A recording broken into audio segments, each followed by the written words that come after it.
Hi hello ನಮಸ್ಕಾರ friends, ಎಲ್ಲರೂ ಹೇಗಿದ್ದೀರಾ? ಎಲ್ಲರೂ ಕೂಡ ತುಂಬ ಚೆನ್ನಾಗಿದ್ದೀರಿ ಅಂದ್ಕೊಳ್ತೀನಿ. ನಾನು ಕೂಡ ತುಂಬ ಚೆನ್ನಾಗಿದ್ದೀನಿ. ಬನ್ನಿ ಫ್ರೆಂಡ್ಸ್, ಇವತ್ತಿನ ವಿಡಿಯೋದಲ್ಲಿ ಏನು ಸ್ಪೆಷಲ್ ಇದೆ ಅಂತ ನಾನು ನಿಮಗೆ ತೋರಿಸ್ತಾ ಹೋಗ್ತೀನಿ. ನೀವೇ ನೋಡ್ತಾ ಹೋಗಿ. ಹಾಗೆ ನಿಮಗೆ ಸ್ವಲ್ಪ ಸರ್ಪ್ರೈಸ್ ಕೂಡ ಅನ್ನಿಸ್ಬೋದು. ಬನ್ನಿ ಫ್ರೆಂಡ್ಸ್, ಏನೇನು ಅಂತ ನೋಡ್ತಾ ಹೋಗಿ. ನೋಡಿ ಫ್ರೆಂಡ್ಸ್, ಇವೆಲ್ಲ ವಸ್ತುಗಳು ಯಾಕೆ ಇಟ್ಕೊಂಡಿರ್ಬೋದು ಅಂತ ನಿಮಗೆ ಅನ್ನಿಸ್ತಾ ಇರ್ಬೋದು.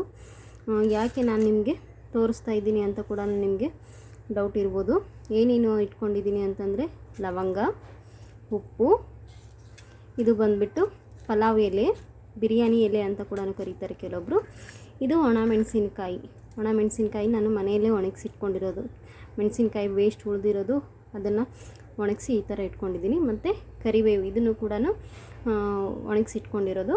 ಮತ್ತು ಇಲ್ಲಿ ಬೆಳ್ಳುಳ್ಳಿಯನ್ನು ಇಟ್ಕೊಂಡಿದ್ದೀನಿ. ಇದಿಷ್ಟು ಪದಾರ್ಥಗಳು ಯಾಕೆ ಇಟ್ಕೊಂಡಿದ್ದೀನಿ ಮತ್ತು ಇವನ್ನ ಯಾಕೆ ನಾನು ನಿಮಗೆ ಈ ಲಾಗಲ್ಲಿ ತೋರಿಸ್ತಾ ಇದ್ದೀನಿ ಅಂದರೆ, ಇದರಿಂದ ಆಗುವಂಥ ಬಹಳಷ್ಟು ಉಪಯುಕ್ತ ಮಾಹಿತಿಯನ್ನು ನಾನಿವತ್ತು ನಿಮಗೆ ತಿಳಿಸ್ತಾ ಇದ್ದೀನಿ.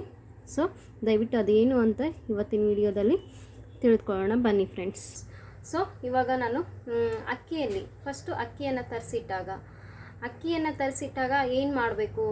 ಮೊದಲೇದಾಗಿ ನೀವು ಮಾಡೋ ಕೆಲಸ ಏನು ಅಂತಂದರೆ, ಅಕ್ಕಿಯನ್ನು ತಂದು ಕೂಡಲೇ ಅದಕ್ಕೆ ಸ್ವಲ್ಪ ಉಪ್ಪು ಅಥವಾ ಲವಂಗ, ಇಲ್ಲ ಅಂತಂದರೆ ಒಣಮೆಣಸಿನ್ಕಾಯಿ ಏನಿರುತ್ತೆ ಅದನ್ನು ನೀವು ಏನು ಮಾಡ್ಬೋದು, ಇವಿಷ್ಟು ಪದಾರ್ಥದಲ್ಲಿ ಯಾವುದಾದ್ರೂ ಒಂದನ್ನಾದರೂ ಎರಡನ್ನಾದರೂ ನೀವು ಅಕ್ಕಿ ತುಂಬಿಡುವಂಥ ಡಬ್ಬದಲ್ಲಾಗಿರ್ಬೋದು ಅಥವಾ ಚೀಲದಲ್ಲಾಗಿರ್ಬೋದು, ಇದನ್ನೆಲ್ಲ ನೀವು ಹಾಕಿಬಿಟ್ಟು ಇಡೋದ್ರಿಂದ ಹುಳುಗಳು ಪ್ರಾಬ್ಲಮ್ ಯಾವುದೇ ರೀತಿ ಬರೋದಿಲ್ಲ. ಯಾವುದೇ ರೀತಿಯಾದಂಥ ಹುಳು ಆಗಿರ್ಬೋದು, ಬಿಳಿ ಹುಳುಗಳಾಗಿರ್ಬೋದು, ಮತ್ತು ಕೆಂಪು ಹುಳುಗಳು, ನುಸಿ ಅಂತ ಏನು ಕರಿತೀವಿ, ಅವು ಕೂಡ ಆಗೋದಿಲ್ಲ. ಮತ್ತು ಜೀಡಿ ಹುಳ ಅಂತ ಅದು ಕೂಡ ಆಗೋದಿಲ್ಲ. ಯಾವುದೇ ರೀತಿಯಾದಂಥ ಹುಳುಗಳು ಆಗಬಾರ್ದು ಅಂತಂದರೆ ನೀವು ಈ ಪದಾರ್ಥಗಳನ್ನು ಯಾವುದಾದ್ರೂ ಹಾಕಿಡ್ಬೋದು. ಅವುಗಳಿಗೆ ಸ್ಮೆಲ್ ಅಂತಂದರೆ ಆಗೋದಿಲ್ಲ. ಸೊ ಯಾವುದೇ ರೀತಿಯಾದಂಥ ಸ್ಮೆಲ್ ಬರುವಂಥ ವಸ್ತುಗಳು, ಈ ಕರಿಬೇವು ಆಗಿರ್ಬೋದು, ಕರಿಬೇವು ಒಣಗಿದ್ದಾದರೂ ಕೂಡ, ಅದರಲ್ಲೂ ಸ್ಪೆಷಲಿ ಹೇಳಬೇಕು ಅಂತಂದರೆ ಜವಾರಿ ಎಲೆಗಳು ಸ್ವಲ್ಪ ಸ್ಮೆಲ್ ತುಂಬಾ ಚೆನ್ನಾಗಿರುತ್ತೆ. ಅವುಗಳನ್ನಾದರೂ ನೀವು ಒಣಗಿಸಿ ಹಾಕಿಟ್ಕೋಬೋದು. ಅಥವಾ ಕಹಿ ಬೇವು ಅಂತ ಬರುತ್ತಲ್ಲ, ಬೇವು, ಆ ಬೇವಿನ ಎಲೆಗಳು ಕೂಡ ನೀವು ಹಾಕಿ ಇಟ್ಕೋಬೋದು. ಅಥವಾ ಉಪ್ಪು ನೋಡ್ರಿ, ನೀನು ಅದು ಎಷ್ಟೇ ದಿನ ಇಟ್ಟರೂ ಕೂಡ ಕೆಡೋದಿಲ್ಲ. ಅದಕ್ಕೇನಾದರೂ ಸ್ವಲ್ಪ ನೀರು ತಾಕಿದರೆ ಮಾತ್ರ ಆ ಉಪ್ಪು ಕೆಡೋವಂಥ ಚಾನ್ಸಸ್ ಇರುತ್ತೆ. ಇಲ್ಲ ಅಂತಂದರೆ ಅದನ್ನು ವರ್ಷಗಟ್ಟಲೆ ಇಟ್ಟರೂ ಕೂಡ ಉಪ್ಪು ಕೆಡೋದಿಲ್ಲ. ಸೊ ನೀವು ಅದೇ ಉಪ್ಪನ್ನೇ ನೀವು ಅಕ್ಕಿಯೊಳಗೆ ಹಾಕಿಟ್ರೆ ಅದಕ್ಕೂ ಕೂಡ ಹುಳುಗಳು ಆಗೋದಿಲ್ಲ. ಮತ್ತು ಯಾವುದೇ ರೀತಿಯಾದಂಥ ಪದಾರ್ಥಗಳು ಆಗಿರ್ಬೋದು ಕೆಡೋದಿಲ್ಲ. ಸೊ ನಾವು ಹೇಗೂ ಅಕ್ಕಿಯನ್ನು ತೊಳೆದು ಹಾಕ್ತಾ ಇರ್ತೀವಿ, ಹೌದಾ? ತೊಳೆದಾಗ ಉಪ್ಪು ಕೂಡ ಹೋಗ್ಬೋದು. ಅಥವಾ ಹೇಗೂ ಅಕ್ಕಿಯನ್ನು ತೊಳೆದು ಹಾಕಿದ ಮೇಲೆ ಉಪ್ಪು ಇದ್ದರೂ ಕೂಡ ಅದರಲ್ಲೂ ಕಲ್ಲುಪ್ಪನ್ನು ಹಾಕ್ಕೊಳ್ಳೋದು ತುಂಬಾ ಒಳ್ಳೆಯದು. ಅದಾದರೆ ನಿಮಗೆ ಮಿಕ್ಸ್ ಆಗೋವಂಥ ಚಾನ್ಸಸ್ ಇರೋದಿಲ್ಲ. ಅದಕ್ಕೋಸ್ಕರ ಪುಡಿ ಉಪ್ಪನ್ನು ಕಲಸಿ ಇಟ್ಟರೂ ಕೂಡ ಏನೂ ಪರವಾಗಿಲ್ಲ. ಅದು ನಾವು ಅಕ್ಕಿಯನ್ನು ತೊಳೆಯುವಾಗ ಹೋಗಿಬಿಡುತ್ತೆ. ಅದರಲ್ಲಿ ಏನಾದರೂ ಡಸ್ಟ್ ಈ ಥರ ಇತ್ತು ಅಂತಂದ್ರೂ ಕೂಡ ಎಲ್ಲ ಹೋಗಿಬಿಡುತ್ತೆ. ನಂತರದಲ್ಲಿ ನಾವು ಮತ್ತೆ ಹೇಗೂ ಅನ್ನಕ್ಕೆ ಉಪ್ಪನ್ನು ಹಾಕ್ಕೊಳ್ತೀವಿ. ಆ ಟೈಮಲ್ಲಿ ಸ್ವಲ್ಪ ಉಪ್ಪಿನ ಅಂಶ ಇದ್ದರೂ ಕೂಡ ಏನೂ ತೊಂದರೆ ಆಗೋದಿಲ್ಲ. ಹಾಗೆ ಲವಂಗವನ್ನು ಹಾಕಿಟ್ರೂ ಕೂಡ ತುಂಬಾ ಒಳ್ಳೆಯದು. ಅದರ ಬದಲಾಗಿ ಮತ್ತು ಪುದೀನ ಎಲೆಯನ್ನು ಕೂಡ ಕೆಲವೊಬ್ಬರು ಉಪಯೋಗಿಸ್ತಾರೆ. ಪುದೀನ ಕೂಡ ತುಂಬಾ ಸ್ಮೆಲ್ ಇರೋದ್ರಿಂದ ಅದಕ್ಕೂ ಕೂಡ ಅದನ್ನು ಸ್ವಲ್ಪ ಡ್ರೈ ಆದಮೇಲೆ ಒಣಗಿದೆ, ಅದನ್ನು ಬಿಸಾಕೋದು ಬೇಡ ಅಂತ ಹೇಳ್ಬಿಟ್ಟು ತೆಗೆದಿಟ್ಕೊಂಡ್ರೆ, ಈ ರೀತಿ ಯಾವುದೇ ರೀತಿಯಾದಂಥ ಧಾನ್ಯಗಳು, ನೀವು ಗ್ರಾಸರಿ ಏನಾದರೂ ತರಿಸಿರಲಿ, ಯಾವುದೇ ಕಾಳು ಕಡಿ ಆಗಿರ್ಬೋದು, ಯಾವುದೇ ರೀತಿಯಾದಂಥ ಬೇಳೆಕಾಳುಗಳಾಗಿರ್ಬೋದು, ಎಲ್ಲದಕ್ಕೂ ಕೂಡ ನೀವು ಇದನ್ನು ಹಾಕ್ಕೋಬೋದು. ಗೋಧಿ ಮತ್ತು ಜೋಳ ಆಗಿರ್ಬೋದು, ಮತ್ತು ಅಕ್ಕಿ ಆಗಿರ್ಬೋದು, ರಾಗಿ ಆಗಿರ್ಬೋದು, ಯಾವುದೇ ಪದಾರ್ಥಗಳಾಗಿರ್ಬೋದು, ಭಾಳ ದಿನಗಳವರೆಗೂ ಇಡುವಂಥ ಪದಾರ್ಥಗಳು ಎಲ್ಲದಕ್ಕೂ ಕೂಡ ಇದನ್ನು ನೀವು ಹಾಕ್ಕೊಳ್ಬೋದು. ಮತ್ತು ಈಗ ಶೇಂಗಾ, ಹೆಸರು ಕಾಳು ಮತ್ತು ಮೆಟಗಿ ಕಾಳು, ಈ ರೀತಿ ಕಾಳುಗಳು ಏನು ಬರುತ್ತಲ್ಲ, ಆ ಕಾಳುಗಳನ್ನು ಏನು ಮಾಡಬೇಕು, ನಾನು ಏನು ಮಾಡ್ತೀನಿ ಅಂತಂದರೆ, ಮೊದಲು ಅದನ್ನು ಸ್ವಲ್ಪ ಲೈಟಾಗಿ ಹುರ್ಕೊಂಡ್ಬಿಡ್ತೀನಿ. ಯಾವ ರೀತಿ ಅಂತ ನಾನು ನಿಮಗೆ ಈ ವಿಡಿಯೋದಲ್ಲಿ ತೋರಿಸ್ತಾ ಹೋಗ್ತೀನಿ. ಅದನ್ನು ಕೂಡ ಲೈಟಾಗಿ ಫ್ರೈ ಮಾಡಿ ಇಟ್ಕೊಂಡ್ಬಿಟ್ರೆ ಸಾಕು. ಸ್ವಲ್ಪ ಬಿಸಿ ಮಾಡಿ ಇಟ್ಕೊಂಡಿದ್ರೆ ಅದಕ್ಕೂ ಕೂಡ ಯಾವುದೇ ರೀತಿಯಾದಂಥ ಹುಳುಗಳು ಆಗೋದೇ ಇಲ್ಲ. ಅದನ್ನು ಒಂದು ಡಬ್ಬದಲ್ಲಿ ಹಾಕಿಟ್ಕೋಬೋದು ಅಥವಾ ಒಂದು ಕವರಲ್ಲೇ ಕಟ್ಟಿ ಇಟ್ಕೋಬೋದು. ಅದಕ್ಕೂ ಕೂಡ ಹುಳುಗಳು ಬರೋದಿಲ್ಲ. ಅದನ್ನು ನಾವು ಯಾವಾಗಾದರೂ ಬೇಕು ಅಂತಂದರೆ ಹಾಗೆ ತೊಗೊಂಡ್ಬಿಟ್ಟು ಏನು ಮಾಡ್ಕೋಬೋದು, ಯೂಸ್ ಮಾಡ್ಕೋಬೋದು. ಕಾಳುಗಳು ಕೆಲವೊಬ್ಬರು ಹುರಿದ್ಬಿಟ್ಟೆ ಕಾಳುಗಳನ್ನು ಮಾಡ್ತಾಯಿರ್ತಾರೆ, ಪಲ್ಯವನ್ನು ಮಾಡ್ತಾಯಿರ್ತಾರೆ. ಸೊ ಆ ಟೈಮಲ್ಲಿ ಮೊದಲೇ ನೀವು ಅಡ್ವಾನ್ಸ್ ತಂದು ಕೂಡಲೇ ಸ್ವಲ್ಪ ಟೈಮ್ ಇಟ್ಕೊಂಡ್ಬಿಟ್ಟು ಹುರಿದಿಟ್ಬಿಟ್ರೆ ಸಾಕು. ಅದೇನಾಗಿರುತ್ತೆ ಕೆಡೋದು ಇಲ್ಲ, ಹಾಗೆ ತುಂಬ ದಿನಗಳವರೆಗೂ ಚೆನ್ನಾಗಿಯೇ ಇರುತ್ತೆ. ನಾನು ಮೆಣಸಿನಕಾಯಿಯನ್ನು, ಒಣ ಮೆಣಸಿನಕಾಯಿನ ಸ್ವಲ್ಪ 2 ಪೀಸ್ ಮಾಡಿಬಿಟ್ಟು ಹಾಕಿರ್ತೀನಿ ಈ ಥರ. ಇದರಲ್ಲಿ ಘಾಟ್ ಇರೋದ್ರಿಂದ ಈ ಘಾಟಕ್ಕೂ ಕೂಡ ಹುಳುಗಳು ಬರೋದಿಲ್ಲ. ನಾನು ಭಾಳ ದಿನಗಳವರೆಗೂ ಕೂಡ ಇದನ್ನೇ ನಾನು ಮೇಂಟೈನ್ ಮಾಡ್ಕೊಂಡು ಬಂದಿರೋದು. ನಮ್ಮ ಮನೆಯಲ್ಲಿ ಜಾಸ್ತಿ ಖರ್ಚು ಕೂಡ ಆಗೋದಿಲ್ಲ, ಹಾಗೆ ಗ್ರಾಸರಿ ಕೂಡ ತುಂಬ ಬೇಗ ಹುಳ ಆಗಬಾರ್ದು ಅಂತ ಹೇಳ್ಬಿಟ್ಟು ಈ ರೀತಿ ನಾನು ಮಾಡಿಟ್ಕೊಳ್ತೀನಿ. ತುಂಬ ದಿನದವರೆಗೂ ಕೂಡ ಇರುತ್ತೆ. ಅದು 3 ತಿಂಗಳು ಆಗ್ಬೋದು, 4 ತಿಂಗಳು ಆಗ್ಬೋದು, ಎಷ್ಟು ದಿನಗಳಾದರೂ ಕೂಡ ಹಾಗೇ ಇರುತ್ತೆ. ಸೊ ಇವೆಲ್ಲ ನಾನು ಎಕ್ಸ್ಪೀರಿಯೆನ್ಸ್ ಮಾಡಿರೋದ್ರಿಂದ ನಿಮಗೆ ನಾನು ಇದನ್ನು ಶೇರ್ ಮಾಡ್ಕೊಳ್ತಾ ಇದ್ದೀನಿ. ಇದು ಕೂಡ ನಿಮಗೆ ಯೂಸ್ಫುಲ್ ಆಗ್ಬೋದು ಅಂತ ಹೇಳ್ಬಿಟ್ಟು ಈ ಅಕ್ಕಿ ಅವುಗಳಿಗೆಲ್ಲದೂ ಕೂಡ ಇದೇ ರೀತಿ ನಾನು ಮೆಣಸಿನಕಾಯಿಯನ್ನೇ ಮುರಿದ್ಬಿಟ್ಟು ತುಂಬ ಒಣಗಿದ ಮೇಲೆ ಅವ್ನು ಮುರಿದು ಇಟ್ಬಿಟ್ರೆ ಸಾಕು. ಆ ಘಾಟಕ್ಕೆ, ಆ ಸ್ಮೆಲ್ಗೆ ಹುಳುಗಳು ಆಗೋದಿಲ್ಲ. ಮತ್ತು ಲವಂಗವನ್ನು ಕೂಡ ಹಾಕ್ಕೊಳ್ಬೋದು, ಅದು ಕೂಡ ಸ್ಮೆಲ್ಲಿಗೆ ಆಗೋದಿಲ್ಲ. ಮತ್ತು ಪಲಾವ್ ಎಲೆಗಳನ್ನು ಹಾಕ್ಕೋಬೋದು, ಮತ್ತು ಬೆಳ್ಳುಳ್ಳಿಯನ್ನು ಕೂಡ ಹಾಕ್ಕೋಬೋದು. ಯಾವ ಪದಾರ್ಥಗಳನ್ನಾದರೂ ನೀವು ಹಾಕ್ಕೋಬೋದು, ಇದರಿಂದ ಯಾವುದೇ ರೀತಿಯಾದಂಥ ಹುಳುಗಳು ಆಗೋದಿಲ್ಲ. ಹಾಗೆ ರವೆ ಆಗಿರ್ಬೋದು, ಮತ್ತು ಅವಲಕ್ಕಿ, ಮಂಡಕ್ಕಿ ಈ ಥರದ್ದನ್ನೆಲ್ಲ ಹೇಗೆ ನೋಡ್ಕೋಬೇಕು ಅಂತಂದರೆ, ರವೆಯನ್ನು ಕೂಡ ಅಷ್ಟೇ ತಂದು ಕೂಡಲೇ ಸ್ವಲ್ಪ ಅದನ್ನು ಒಲೆ ಮೇಲೆ ಬಿಸಿ ಮಾಡಿ ಇಟ್ಬಿಟ್ರೆ ಸಾಕು, ಹುಳುಗಳು ಆಗೋದೇ ಇಲ್ಲ. ಎಷ್ಟು ದಿನಗಳವರೆಗೂ ಇಟ್ಟರು ಕೂಡ ಒಂದು ಜೀಡಿ ಹುಳು ಕೂಡ ಆಗೋದಿಲ್ಲ, ಒಂದು ಬಾಲು ಹುಳ ಕೂಡ ಆಗೋದಿಲ್ಲ. ಹಾಗೆಯೇ ತುಂಬ ಚೆನ್ನಾಗಿ ಇರುತ್ತೆ. ನಿಮಗೆ ಹೇಗೂ ನಾವು ಉಪ್ಪಿಟ್ಟು ಮಾಡ್ಕೊಳ್ಳುವಾಗ ರವೆಯನ್ನು ಯೂಸ್ ಮಾಡುವಾಗ ಸ್ವಲ್ಪ ಫ್ರೈ ಮಾಡ್ಕೊಳ್ತೀವಿ. ಆ ಟೈಮಲ್ಲಿ ಅದನ್ನು ನಾವು ಹುರಿದೇ ಇಟ್ಕೊಂಡು ಬಿಟ್ಟಿದ್ರೆ ಬೇಗನೆ ನಾವು ಟಿಫಿನ್ನ ರೆಡಿ ಮಾಡ್ಕೊಳ್ಬೋದು, ಹೌದು ತಾನೆ? ಸೊ ಸ್ವಲ್ಪ ಫ್ರೈ ಮಾಡಿದರೆ ಸಾಕು. ಅದಕ್ಕೆ ಯಾವುದೇ ರೀತಿಯಾದಂಥ ಎಣ್ಣೆ ಹಾಕೋದು ಬೇಡ, ತುಪ್ಪ ಹಾಕೋದು ಬೇಡ, ಜಸ್ಟ್ ಫ್ರೈ ಮಾಡಿಟ್ಕೊಂಡು ಮತ್ತೆ ಇನ್ನೊಂದು ಸಾರಿ ನಿಮಗೆ ಬೇಕು ಅನಿಸಿದಾಗೂ ಕೂಡ ಫ್ರೈ ಮಾಡಿಕೊಂಡು ಮಾಡ್ಕೋಬೋದು. ಆದರೆ ಹುಳುಗಳು ಆಗಬಾರ್ದು ಅಂತಂದರೆ ಲೈಟಾಗಿ ಫ್ರೈ ಮಾಡಿ ಇಟ್ಕೊಳ್ಳೋದು ತುಂಬಾ ಒಳ್ಳೆಯದು. ಅದರಿಂದ ಯಾವುದೇ ರೀತಿಯಾದಂಥ ಹುಳುಗಳು ಆಗೋದಿಲ್ಲ. ಇವಾಗ ನಾನು ಈಗ ತಾನೇ ಹಂಚನ್ನು ರೊಟ್ಟಿ ಮಾಡಿಬಿಟ್ಟು ಹಂಚನ್ನು ತೆಗಿತಾ ಇದ್ದೀನಿ. ಅದ್ರ ಬದಲು ಸ್ವಲ್ಪ ಯಾವುದಾದ್ರೂ ಗ್ರೋಸರಿನಲ್ಲಿ ನಾನು ತರಿಸಿರುವಂಥ ಕಾಳುಗಳು ಏನಾದರೂ ಇತ್ತು ಅಂತಂದರೆ ಅದನ್ನು ಸ್ವಲ್ಪ ಇವಾಗ ಬಿಸಿ ಮಾಡ್ಕೊಂಡ್ಬಿಡ್ತೀನಿ. ನಮಗೆ ಯಾವಾಗಾದರೂ ಬೇಕು ಅರ್ಜೆಂಟ್ಗೆ ಅಂದರೆ ಅದಕ್ಕೂ ಕೂಡ ಯೂಸ್ ಆಗುತ್ತೆ. ಹಾಗೆ ಮತ್ತು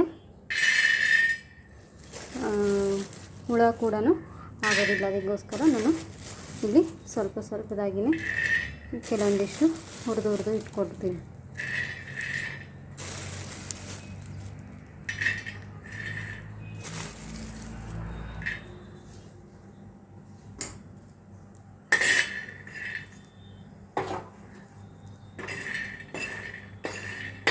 ಸ್ವಲ್ಪ ಬಿಸಿ ಮಾಡಿಟ್ಕೊಂಡ್ರೆ ಸಾಕು, ಹುಳುಗಳು ಆಗೋದಿಲ್ಲ. ಈ ರೀತಿ ಎಲ್ಲ ಕಾಳುಗಳನ್ನು, ಹೆಸರು ಕಾಳು ಆಗಿರ್ಬೋದು, ಮತ್ತು ಮಡಿಕೆ ಕಾಳು, ಮೆಟಗಿ ಕಾಳು ಅಂತ ಏನು ಹೇಳ್ತೀವಿ ಅದನ್ನಾಗಿರ್ಬೋದು, ಮತ್ತು ಯಾವುದಾದ್ರೂ ತೊಗರಿ ಕಾಳಾಗಿರ್ಬೋದು, ಸ್ವಲ್ಪ ಅಲಸಂದೆ ಕಾಳಾಗಿರ್ಬೋದು, ಈ ರೀತಿ ಸ್ವಲ್ಪ ಲೈಟಾಗಿ ಬಿಸಿ ಮಾಡಿದರೆ ಸಾಕು. ಬಿಸಿ ಹಂಚಿನ ಮೇಲೆ ಹಾಕಿಬಿಟ್ರೆ ಅವು ನಾವು ಎಷ್ಟು ದಿನ ಆದರೂ ಕೂಡ ಹಾಗೆ ಇಟ್ಕೊಳ್ಬೋದು ಪ್ರಿಸರ್ವ್ ಮಾಡಿಕೊಂಡು. ಇಲ್ಲ ಅಂತಂದರೆ ಬೇಗನೆ ಹುಳುಗಳಾಗೋ ಚಾನ್ಸಸ್ ಇರುತ್ತೆ.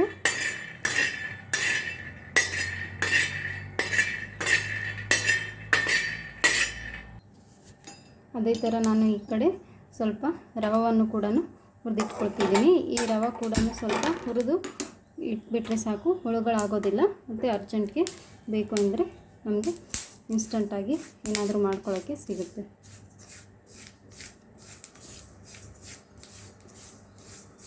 ಇಲ್ಲ ಅಂದರೆ ಬೇಗನೆ ಹುಳುಗಳಾಗ್ಬೋದು, ಜೀಡಿ ಹತ್ಬೋದು.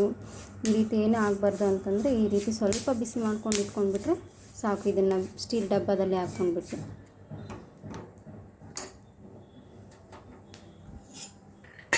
ಇಲ್ಲಿ ನಾನು ಮತ್ತೊಂದಿಷ್ಟು ಶೇಂಗಾವನ್ನು ಹುರಿದಿಟ್ಕೊಳ್ತಾ ಇದ್ದೀನಿ. ಇದಕ್ಕೂ ಕೂಡ ಇದನ್ನು ನಾನು ಚಟ್ನಿ ಪುಡಿ ಮಾಡ್ಕೊಳ್ಳೋದಕ್ಕೆ ಅಂತ ಹುರಿತಾ ಇದ್ದೀನಿ. ಇದಕ್ಕೆ ನಂತರದಲ್ಲಿ ಪುಡಿ ಮಾಡ್ಕೊಳ್ಳುವಾಗ ಕರಿಬೇವು ಮತ್ತು ಬೆಳ್ಳುಳ್ಳಿಯನ್ನು ಹಾಕಿ ಪುಡಿಯನ್ನು ಮಾಡಿ ಇಟ್ಕೊಂಡ್ರೆ ಅದು ಕೂಡ ಭಾಳಷ್ಟು ದಿನದವರೆಗೂ ಹುಳ ಆಗದೇ ಮತ್ತು ಸ್ಮೆಲ್ ಕೂಡ ಚೆನ್ನಾಗಿರುತ್ತೆ, ಪುಡಿ ಟೇಸ್ಟಿಯಾಗಿ ಕೂಡ ಇರುತ್ತೆ ಅಂತ ಹೇಳ್ಬಿಟ್ಟು ನಾನು ಏನು ಮಾಡ್ತೀನಿ, ಅದಕ್ಕೆ ಬೆಳ್ಳುಳ್ಳಿ ಮತ್ತು ಹಸಿ ಕರಿಬೇವು ಇದ್ದರೆ ಹಸಿ ಕರಿಬೇವನ್ನು ಹಾಕಿಬಿಟ್ಟು ಮತ್ತು ಸ್ವಲ್ಪ ಜೀರಿಗೆಯನ್ನು ಹಾಕಿಬಿಟ್ಟು ಈ ರೀತಿ ಚಟ್ನಿ ಪುಡಿಯನ್ನು ರೆಡಿ ಮಾಡಿ ಇಟ್ಕೊಂಡಿರ್ತೀನಿ.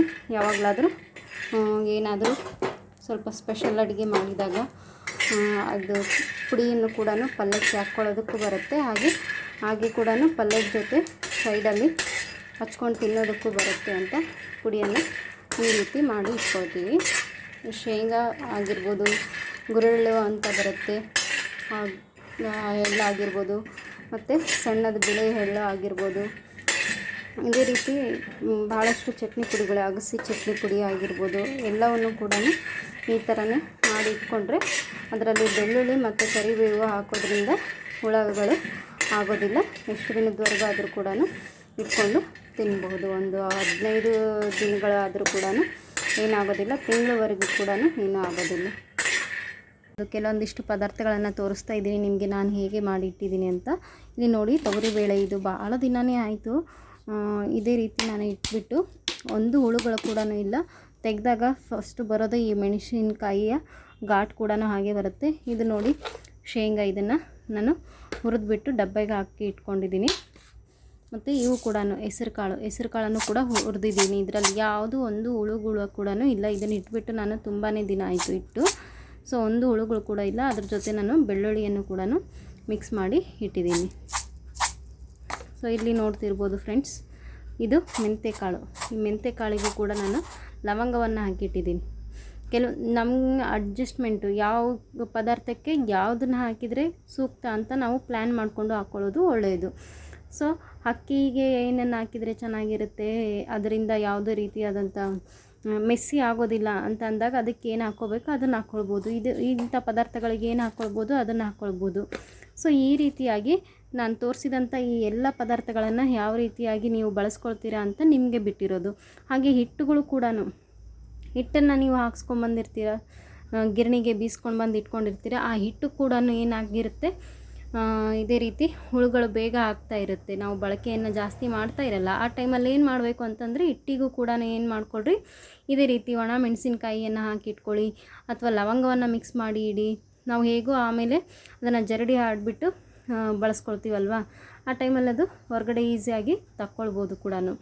ಈ ರೀತಿ ನೀವು ಹಿಟ್ಟಿಗೆ ಮಿಕ್ಸ್ ಮಾಡಿಡೋದ್ರಿಂದ ಅದರಲ್ಲಿ ಕೂಡ ಯಾವುದೇ ರೀತಿಯಾದಂಥ ಹುಳುಗಳು ಆಗೋದಿಲ್ಲ. ನಾನು ಎಲ್ಲದನ್ನು ಸ್ವಲ್ಪ ಚೀಲದಲ್ಲಿನೇ ತುಂಬಿ ಇಟ್ಟಿದ್ದೀನಿ.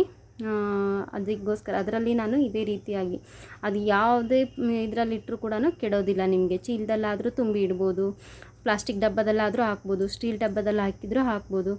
ಯಾವ ಡಬ್ಬಗಳಿಗೆ ಹಾಕಿದರೂ ಕೂಡ ಏನೂ ಆಗೋದಿಲ್ಲ. ಯಾವುದೇ ರೀತಿಯಾದಂಥ ಪದಾರ್ಥಗಳು ಇದ್ದರೂ ಕೂಡ ಬೇಗ ಕೆಡೋದು ಇಲ್ಲ, ಹುಳುಗಳು ಕೂಡ ಆಗೋದಿಲ್ಲ. ನೀವು ಕೂಡ ಇದನ್ನು ಟ್ರೈ ಮಾಡಿ ನೋಡಿ, ಮತ್ತು ನಿಮ್ಮ ಅನಿಸಿಕೆ ಅಭಿಪ್ರಾಯವನ್ನು ನೀವೇ ನನ್ನ ಕಮೆಂಟ್ ಸೆಕ್ಷನಲ್ಲಿ ತಿಳಿಸ್ತಾ ಹೋಗ್ತೀರಾ. ಸೊ ಈ ರೀತಿಯಾಗಿ ನೀವು ಕೂಡ ಯೂಸ್ಫುಲ್ ಅಂತ ಅನಿಸುತ್ತೆ ನನಗೂ ಕೂಡ. ನಾನು ಭಾಳ ದಿನದಿಂದ ಇದೇ ರೀತಿ ನಾನು ಮಾಡ್ಕೊಂಡು ಬಂದಿರೋದು.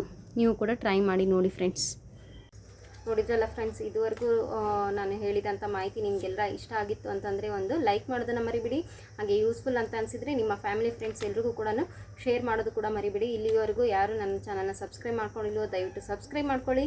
ಹಾಗೆ ಇಲ್ಲಿವರೆಗೂ ಯಾರು ನನ್ನ ಚಾನಲ್ನ ಸಬ್ಸ್ಕ್ರೈಬ್ ಮಾಡ್ಕೊಂಡಿದ್ದೀರೋ ಅವ್ರಿಗೆಲ್ರಿಗೂ ಕೂಡ ನನ್ನ ತುಂಬ ಹೃದಯದ ಧನ್ಯವಾದವನ್ನು ತಿಳಿಸ್ತಾ ಇದ್ದೀನಿ. ಸೊ ಮುಂದಿನ ಅಂತ ಬಂದುಬಿಟ್ಟು ಒಗಟು ಇಂದಿನ ನನ್ನ ವಿಡಿಯೋದಲ್ಲಿ ಬಂದಂಥ ಪ್ರಶ್ನೆ ಏನು ಇತ್ತು ಅಂತಂದರೆ, ಹಗ್ಗ ಹಾಸಿದೆ ಗೂಳಿ ಮಲಗಿದೆ ಅಂತ ಇತ್ತು. ಹಗ್ಗ ಹಾಸಿದೆ ಗೂಳಿ ಮಲಗಿದೆ ಅಂತಂದರೆ, ಹಗ್ಗ ಹಾಸಿರೋದು ಅಂತಂದರೆ ಅದು ಕುಂಬಳಕಾಯಿ ಬಳ್ಳಿ, ಯಾವುದಾದ್ರೂ ಬಳ್ಳಿ ಅಂತಲೇ ಅನ್ಕೋಬೋದು. ಹಾಗೆ ಗೂಳಿ ಮಲಗಿದೆ ಅಂತಂದರೆ ಅದರಲ್ಲಿ ಬಿಟ್ಟಿರುವಂಥ ಕಾಯಿ, ಆ ಕಾಯಿ ಏನಾಗಿದೆ, ಗೂಳಿ ಮಲಗಿದೆ ಅಂತ ಹೇಳ್ಬೋದು. ಕುಂಬಳಕಾಯಿ ಅಂತಂದರೆ ಅದು ಸ್ವಲ್ಪ ದೊಡ್ಡ ಗಾತ್ರದಲ್ಲಿರೋದ್ರಿಂದ ಕುಂಬಳಕಾಯಿ ಬಳ್ಳಿ ಮತ್ತು ಕುಂಬಳಕಾಯಿ ಅಂತಲೇ ಇದರ ಉತ್ತರ. ಸೊ ಇವತ್ತಿನ ಒಂದು ಪ್ರಶ್ನೆ ಒಗಟು ಬಂದುಬಿಟ್ಟು ಏನು ಅಂತಂದರೆ, ತಲೆ ಇಲ್ಲ, ನಡು ಇಲ್ಲ, ತೋಳುಗಳಿದ್ದರೂ ಬೆರಳುಗಳಿಲ್ಲ. ಸೊ ಈ ಒಂದು ಒಗಟಿಗೆ ಯಾರಿಗಾದರೂ ಉತ್ತರ ಗೊತ್ತಿತ್ತು ಅಂತಂದರೆ ಕಮೆಂಟ್ ಮಾಡಿ ತಿಳಿಸಿ. ಗೊತ್ತಿಲ್ಲ ಅಂತಂದರೆ ಮುಂದಿನ ಲಾಗ್ ಬರೋವರೆಗೂ ಕೂಡ ಕಾಯ್ತಾ ಇರಿ ಫ್ರೆಂಡ್ಸ್. ಸೊ ಮತ್ತೊಂದು ವಿಷಯದೊಂದಿಗೆ, ಮತ್ತೊಂದು ಮಾಹಿತಿಯೊಂದಿಗೆ ನಾನು ನಿಮಗೆ ಸಿಗ್ತೀನಿ. ಅಲ್ಲಿವರೆಗೂ take care. Thanks for watching. Bye bye.